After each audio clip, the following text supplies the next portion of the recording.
সনাতনী হিন্দুদের বিবেক বোধ জাগরণের উদ্দেশ্যে বিভিন্ন কার্যকলাপ লক্ষণীয়। তারই মধ্যে 22শে জানুয়ারি 2025 উত্তর 24 পরগনার মসলন্দপুর এলাকার চারঘাট বাজার পাইকারি হাট স্থানে হাজারো কণ্ঠে গীতা পাঠের অনুষ্ঠান চোখে পড়ে, যেখানে উপস্থিত ছিলেন বিভিন্ন স্থান থেকে আগত সাধু সন্তগণ এবং হাজার হাজার জনসাধারণের উপস্থিতি আসলেই প্রশংসনীয়।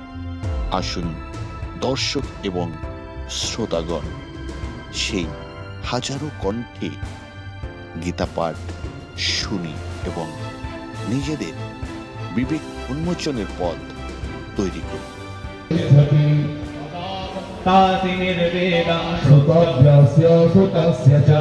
श्रुतिर्विप्रोऽनुपन्नाते यदा हास्यसि निश्चला समाधावचला बुद्धिं सदा योगमवाप्स्यसि। अर्जुन उवाच स्थितप्रज्ञस्य का भाषा समाधिस्तस्य केशव स्थितदिः किं प्रभाषेत किमासीत व्रजेत किम्।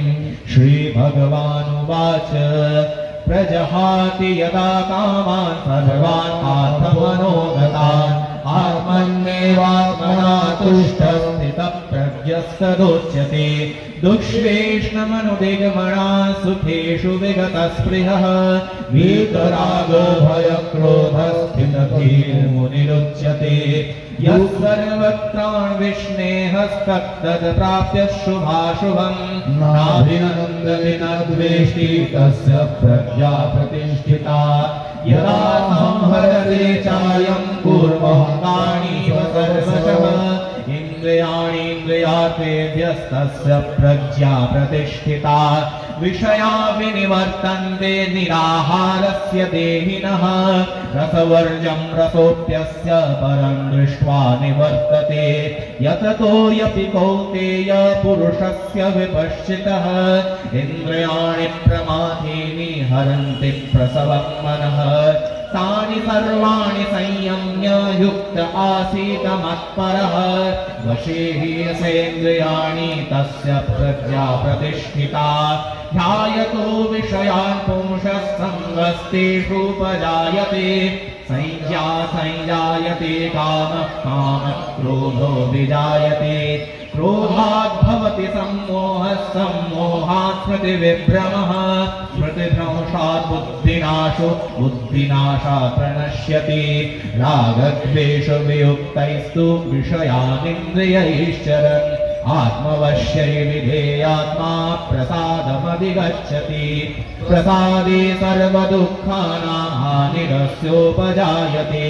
प्रसन्नचेतसो ह्याशु बुद्धिः पर्यवतिष्ठते। नास्ति बुद्धिरयुक्तस्य च नायुक्तस्य भावुना चाभावयतः शान्तिरशान्तस्य कुतः सुखम्। इन्द्रियाणां विचरता यन्मनोनुविधीयते तदस्य हरति प्रज्ञां वायुर्नाम विवाम्भसि। तस्माद्यस्य महाबाहो निगृहीतानि सर्वशः इन्द्रियाणीन्द्रियार्थेभ्यस्तस्य प्रज्ञा प्रतिष्ठिता। या निशा सर्वभूतानां तस्यां जागर्ति संयमी यस्यां जाग्रति भूतानि सा निशा पश्वतो मुनेः। आपूर्यमाणमचलप्रतिष्ठं समुद्रमापः प्रविशन्ति यद्वत् तद्वत्कामायं प्रविशन्ति सर्वे स शान्तिमाप्नोति न कामकामी। विहाय कामान्यः सर्वान् पुमांश्चरति निःस्पृहः निर्ममो निरहङ्कारः स शान्तिमधिगच्छति। ईशा ब्राह्मी स्थितिः पार्थ नैनां प्राप्य विमुह्यति स्थित्वा स्यामन्तकालेऽपि ब्रह्मनिर्वाणमृच्छति। ॐ तत्सदिति श्रीमद्भगवद्गीतासु उपनिषत्सु ब्रह्मविद्यायां योगशास्त्रे श्रीकृष्णार्जुनसंवादे सांख्ययोगो नाम द्वितीयोऽध्यायः। वसुदेवसुतं देवं कंसचाणूरमर्दनं देवकी परमानन्दं कृष्णं वन्दे जगद्गुरुं। हरे कृष्ण हरे हरे। हरे हरे। আপনাদের মুখ থেকে শুনবো গীতা পাঠ হরে হরে। হরে কৃষ্ণ হরে হরে। হরে কৃষ্ণ হরে হরে। बोलो पार्थ सारथी भगवान की।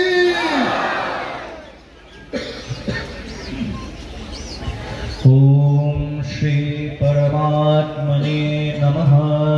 श्रीमद्भगवद्गीता अथाष्टदशोऽध्यायः मोक्षयोगः।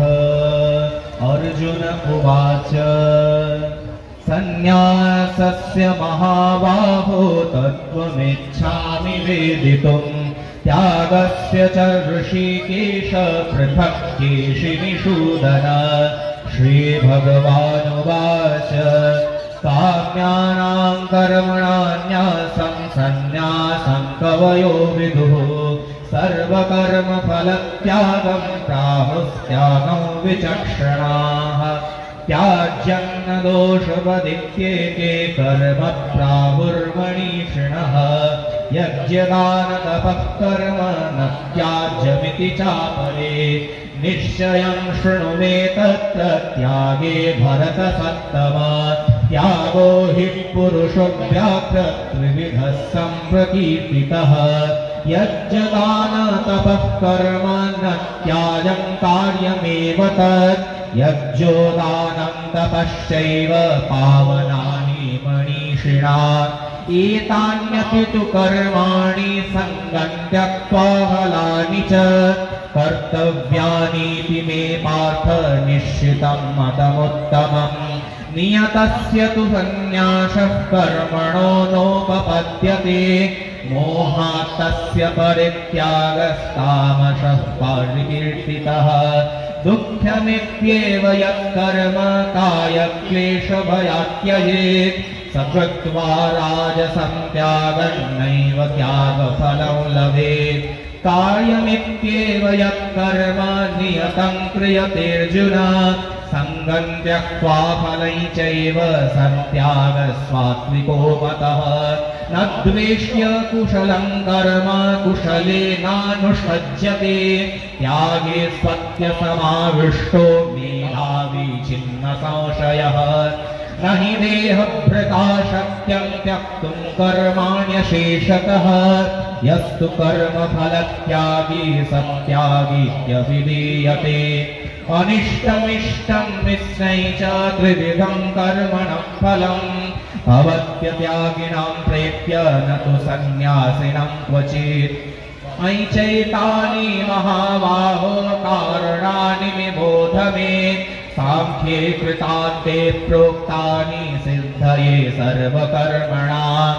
अधिष्ठाना तथा कर्ता करणै च पृथग्विधम् विविधाश्च पृथक् चेष्टा द्वैमयी चैवात्र पञ्चमम्। शरीरवाङ्मनो यत्कर्म प्रारभ्यते नरः न्यायं वा विपरीतं वा कैचित् तस्य हेतवः। तत्रैवं सति कर्तारम् आत्मानं केवलं तु यः पश्यत्यकृतबुद्धित्वा न स पश्यति दुर्मतिः। यस्य नाहं कृतो भावोर्बुद्धिर्यस्य न लिप्यते हत्वापि स इमान् लोकान् न हन्ति न निबध्यते। ज्ञानैज्ञेयं परिज्ञाता त्रिविधा कर्म चोदना करणं कर्तकर्तेति त्रिविधः कर्म संग्रहः। ज्ञानं कर्म च कर्ता च त्रिधैव गुणभेदतः प्रोच्यते गुणसङ्ख्यान्ये यथावत् शृणुतान्यपि सर्वभूतेषु येनैकं भावमव्ययमीक्षते अविभक्तौ विभक्तेषु तज्ज्ञानं विधिसात्विकम् पृथक्त्वेन तु यज्ज्ञानं नानाभावं पृथग्विधान् वेत्ति सर्वेषु भूतेषु तज्ज्ञानं विद्धि राजसम् यत्तु कृत्स्नवदेकस्मिन् कार्ये सत्यमहैतुकम् अत्वार्थवदल्पं च तत्त्वामसामुदाहृतम् नियतं सङ्गरहितम् अरागद्वेषतः कृतम् अफलप्रेप्सुना कर्म यद्यत् सात्विकमुच्यते यत्तु कामेप्सुना कर्म साहंकारेण वा पुनः क्रियते बहुलायासं तद्राजसमुदाहृतम् अनुबन्धं क्षयं हिंसा अनवेक्ष्य च पौरुषा मोहादारभ्यते कर्म यत्तत्तामसमुच्यते मुक्तसङ्गो नहवादी धृत्युत्साहसमन्वितः सिद्ध्यसिद्ध्योर्निर्विकारः कर्ता सात्विकयुच्यते रागे कर्मफलप्रेप्सुर्लुब्धो हिंसात्मका शुचिः हर्षशोकान्वितः कर्ता राजसः परिकीर्तितः अयुक्तः प्राकृतस्तब्धः शठो नैष्कृतिकोलसः विषादी दीर्घसूत्री च कर्ता तामसयुच्यते बुद्धिर्भेदं धृतेश्चैव गुणस्तस्त्रिविधं शृणु प्रोच्यमानमशेषेण पृथक्त्वेन धनञ्जय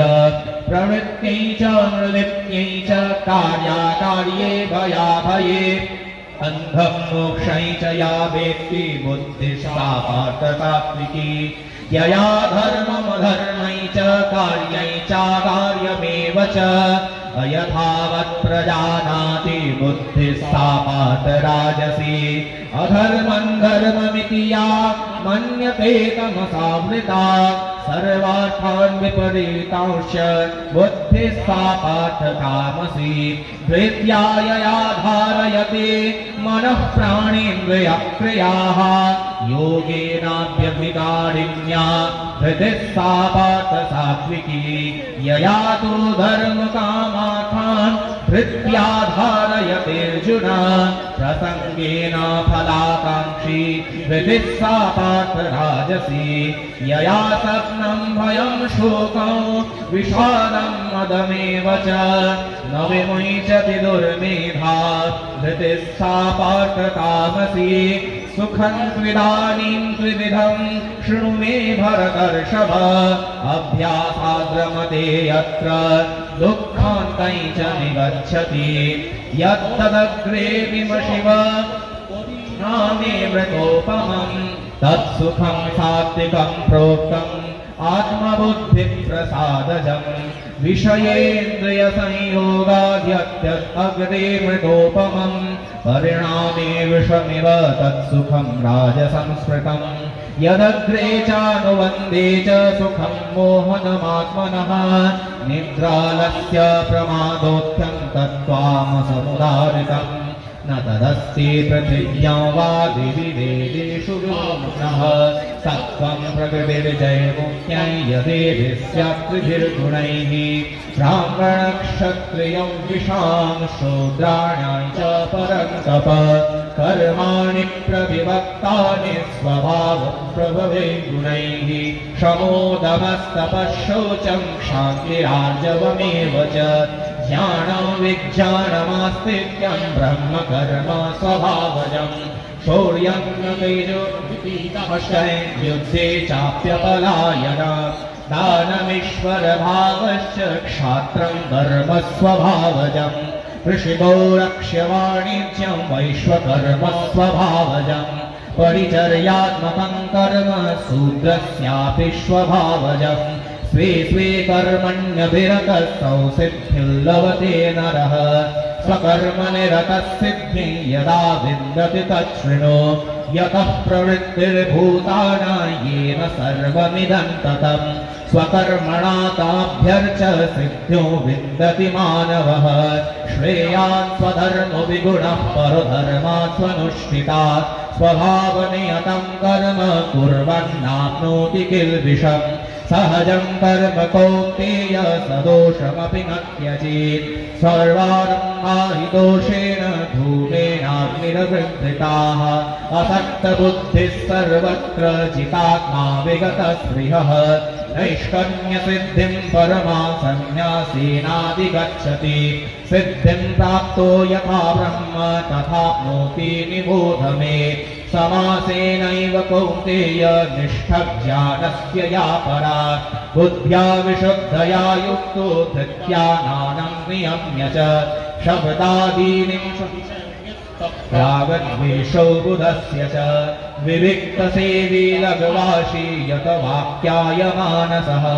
ध्यानयोगपरो नित्यं वैराग्यं समुपाश्रितः अहङ्कारं बलं दर्पं कामं क्रोधं परिग्रहं विमुच्य निर्ममः शान्तो ब्रह्मभूयाय कल्पते ब्रह्मभूतः प्रसान्नात्मा नो शोचति न काङ्क्षति समः सर्वेषु भूतेषु मद्भक्तिं लभते परा भक्त्या मामभिजानाति यावान्यश्चास्मि तत्त्वतः ततो मां तत्त्वतो ज्ञात्वा विशते तदनन्तरम् सर्वकर्माण्यपि सदा कुर्वाण्यो मद्भवाश्रयः मत्प्रसादावाप्नोति शाश्वतं पदमव्ययम् चेतसा सर्वकर्माणि मयि सन्न्यस्य मत्परः बुद्धियोगमुपाश्रित्य मच्चित्तः सततं भव मच्चित्तः सर्वदुर्गाणि मत्प्रसादात् भविष्यति अथ चित्त्वम् अहङ्कारं न श्रोष्यसि विनक्ष्यसि यदा अहङ्कारमाश्रित्य न योत्स्य इति मन्यसे मिथ्यैष व्यवसायस्ते प्रकृतिस्त्वां नियोक्ष्यसि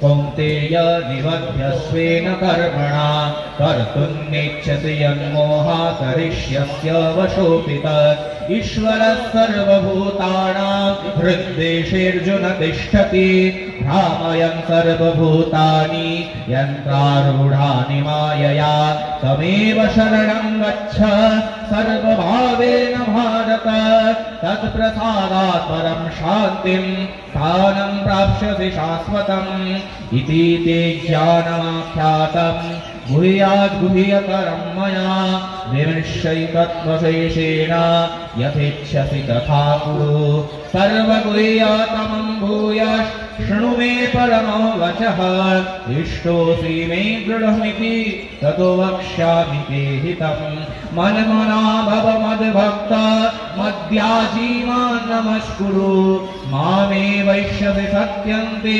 प्रतिजाने प्रियोऽसि मे सर्वधर्मान् परित्यज्य मामेकं शरणं व्रज अहं त्वां सर्वपापेभ्यो मोक्षयिष्यामि मा शुचः इदं ते नागपस्ताय नाभक्ताय कदाचन नाचाश्रुषेव वाच्यम् न दाय च योऽभ्यसूयति य इमं परमं गुह्यं मद्भक्तिष्व विधास्यति भक्तिं मयि परां कृत्वा मामे वैष्यत्य संशयः न च तस्मान् मनुष्येषु कश्चिन् मे प्रियकृत्तमः भविता न जनैतस्मात् अन्नः प्रियतरो भुवि अध्यक्ष्यते च य इमं धर्म्यं संवादमाययो ज्ञानयज्ञेन तेनाहम् इष्टस्यामिति मे मतिः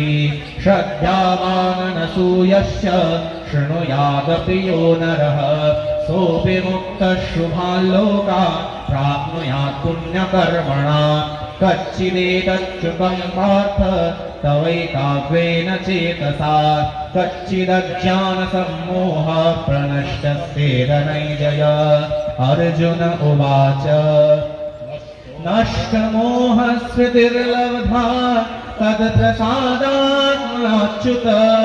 स्थितोऽसि गतसन्देह करिष्ये वचनं तव संजय उवाच इत्यहो वासुदेवस्य पार्थस्य च महात्मनः संवादमिममश्रौषम् अद्भुतं रोमहर्षणम् व्यासप्रसादतच्छ्रुतवान् एतद् गुह्यतमं परं योगैयोगेश्वरात् कृष्णात् साक्षात् कथयात् स्वयं राजन् संस्मृत्य संवादमिममद्भुतं केशवार्जुनयोः पुण्यं हृष्यामि च मुहुर्मुहुः तच्च संस्मृत्य रूपमत्यद्भुतं हरेः विस्मयो मे महान् राजन् हृष्यामि च पुनः पुनः यत्र योगेश्वर कृष्ण यत्र पार्थो धनुर्धरः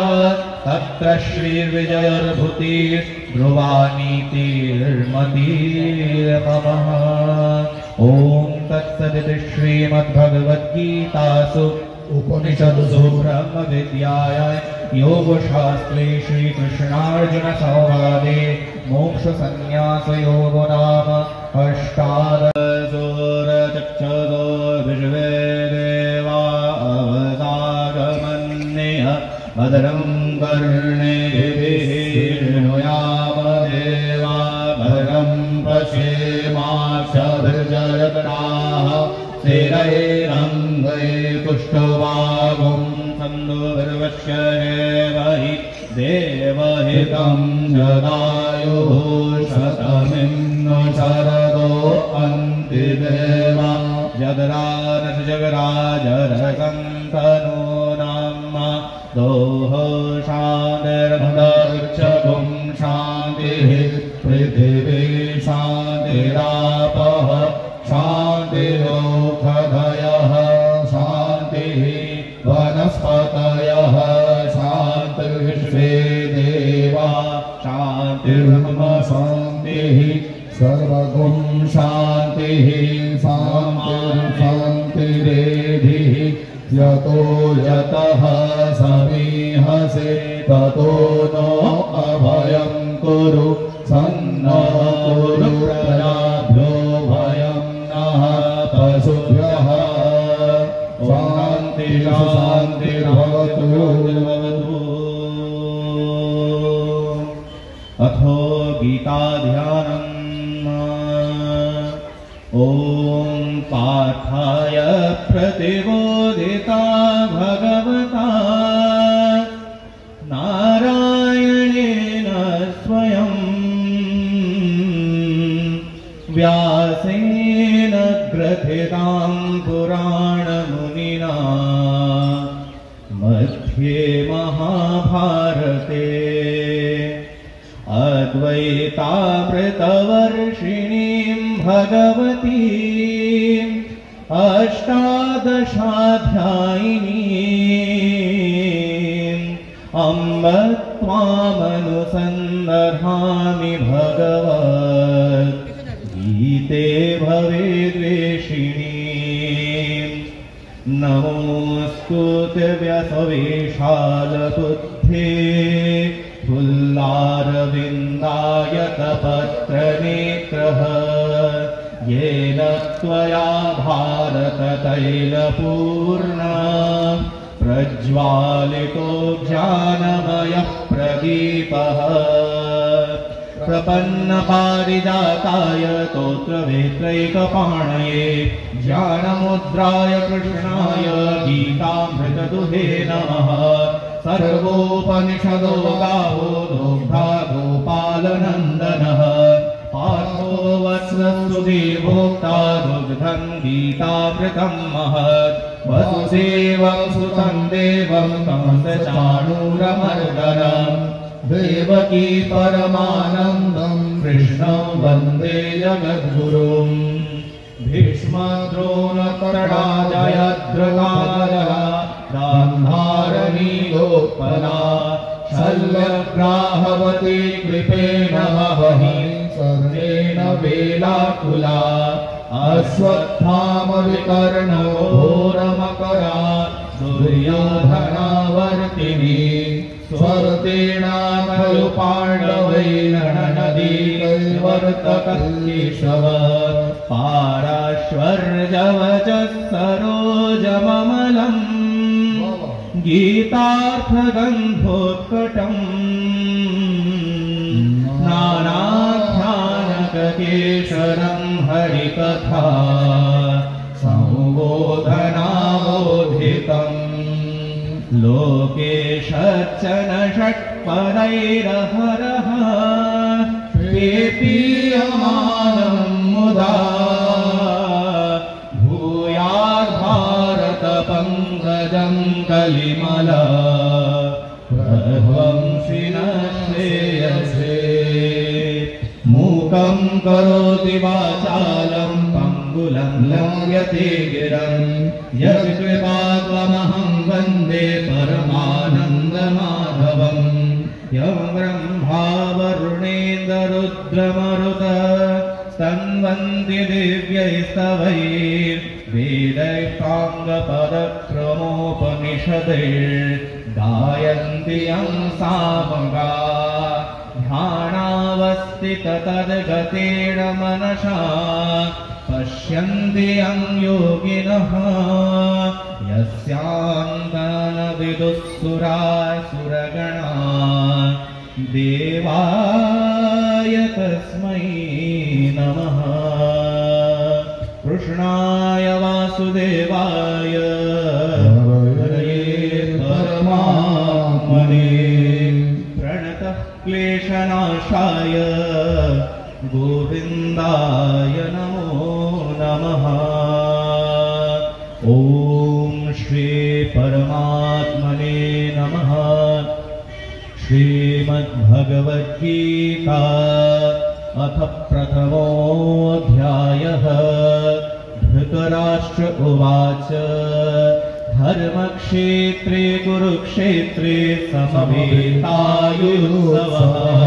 मामकाः पाण्डवाश्चैव किमकुर्वत संजय उवाच दृष्ट्वा तु पाण्डवानीकं व्युडन्दूयोधनस्तदा आचार्यमुपसंगम्य राजा वचनमब्रवीत् पश्वैतां पाण्डुपुत्राणाम् आचार्यमहती च वो व्यूढां द्रुपदपुत्रेण तव शिष्येण धीमता अत्र शूरा महेश्वासा भीमार्जुनसमायुधि युयुधानो विराटश्च द्रुपदश्च महारथः दृष्टकेतुश्चेकितानः काशीराजश्च वीर्यवान् पुरुजित्वविभोजश्च शैव्यश्च नरपुङ्गवः युधामन्युश्च विक्रान्त उत्तमौजाश्च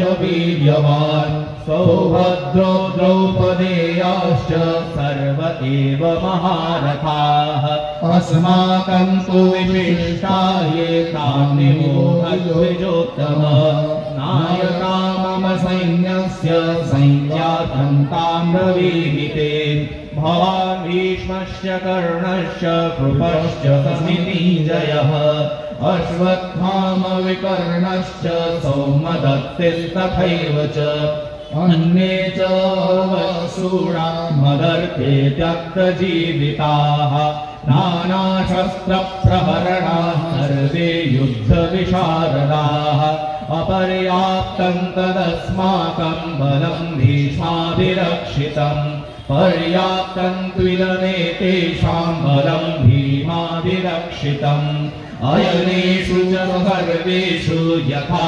भागमवस्थिताः भीष्ममेवाभिरक्षन्तु भवन्तः सर्व एव हि तस्य जनयन् हर्षं कुरु वृद्धः पितामहः सिंहनादो विनोद्योश्चैशङ्खं ददमुः प्रतापवान् ततः शङ्खाश्च भैर्यश्च प्रणवानकगोमुखाः सहसैवाभ्यहनयन् सदसस्तूमुलोऽभवत् तदश्वेतैर्हयैर्युक्ते महते स्यन्दने स्थितो माधवः पाण्डवश्च शङ्खश्चैव दिव्यौ शङ्खौ प्रदध्मतुः पाञ्चजन्यं हृषीकेश देवदत्तं धनञ्जयः पौण्ड्रं ददमौ महाशङ्खं भीमकर्मा वृकोदरः अनन्तविजयं राजा कुन्तीपुत्रो युधिष्ठिरः नकुलः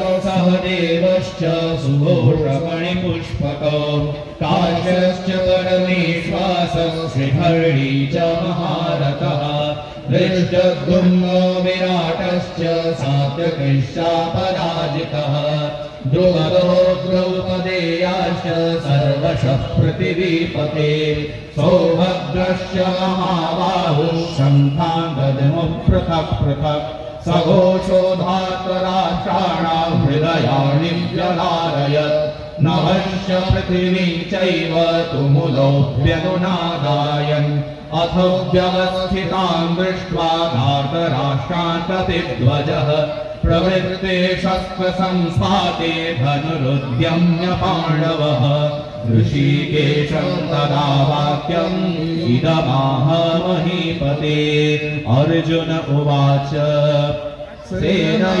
सेनयोरुभयोर्मध्ये रथं स्थापयमेच्युत यावदेता निरीक्षेऽहै योद्धुकामानवस्थितान् तैर्मया सह योद्धव्यम् अस्मिन् रणसमुद्यमे योत्स्यमानानवेक्षेऽहै य एते भक्तसमागताः धार्तराष्ट्रस्य दुर्बुद्धेर्युद्धे प्रियचिकीर्षवः संजय उवाच एवमुक्तो ऋषिकेशो गुडाकेशेन भारत सेनयोरुभयोर्मध्ये स्थापयित्वा रथोत्तमम् भीष्मद्रोणः प्रमुखतः सर्वेषां च महीक्षिता उवाच पार्थ पश्यैतान् समवेतान् कुरूनिति तत्रापश्यत् स्थितान् पार्थ पुत्रोणः पितामहान् आचार्यान् मातुलान् भ्रातॄन् पुत्रान् पौत्रान् सखींस्तथा श्वशुरान् सुहृदश्चैव सेनयोरुभयोरपि तान् समीक्ष्य स कौन्तेयः सर्वान् बन्धूनवस्थितान् कृपया परयाविष्टो विषीदन्निदमब्रवीत् अर्जुन उवाच दृष्टवेमं स्वजनं कृष्ण युयुत्सुं समुपस्थितम् सीदन्ति मम गात्राणि मुखै च परिशुष्यति वेपतुश्च शरीरे मे रोमहर्षश्च जायते गाण्डीव संश्रते हस्तात् त्वच्चैव परिदह्यते न च शक्नोम्यवस्थातुं भ्रमतीव च मे मनः निमित्तानि च पश्यामि विपरीतानि केशव न च श्रेयो न पश्यामि हत्वा स्वजनमाहवे न काङ्क्षे विजयं कृष्ण न च राज्यं सुखानि च किन्नो राज्येन गोविन्द किं भोगैर्जीवितेन वा येषामर्थे काङ्क्षितन्नो राज्यं भोगा सुखानि च तदिमेव स्थिता युद्धे प्राणस्त्वत्याहनानि च आचार्यः पितरः पुत्रास्तथैव च पितामहाः मातुला श्वशुराः पौत्राः शाला सम्बन्धिनस्तथा एतान् हन्तुमिच्छामि घ्नतोऽपि मधुसूदन अपि त्रैलोक्यराज्यस्य हेतुः किं नु मही कृते निहत्य धातराष्ट्रान् का प्रीतिः स्यात् जनार्दन पापमेवाश्रयेदस्मान् हत्वैतानाथकारिणः तस्मान्नाहा वयं हन्तुं धातराष्ट्रान् स्वबान्धवान् स्वजनं हि कथं हत्वा सुखिनः स्याम माधव यद्यप्येतेन पश्यन्ति लोभोपहत चेतसः कुलक्षयकृतं दोषं मित्रद्रोहे च पातकम् कथं न ज्ञेयमस्माभिः अस्मान्निवर्तितुं कुलक्षयकृतं दोषं प्रपश्यद् विर्जनार्दन कुलक्षये प्रणश्यन्ति कुलधर्मा सनातनाः धर्मे नष्टे कुलं कृत्स्नम् अधर्मो विभवत्युत अधर्माभिभवात् कृष्ण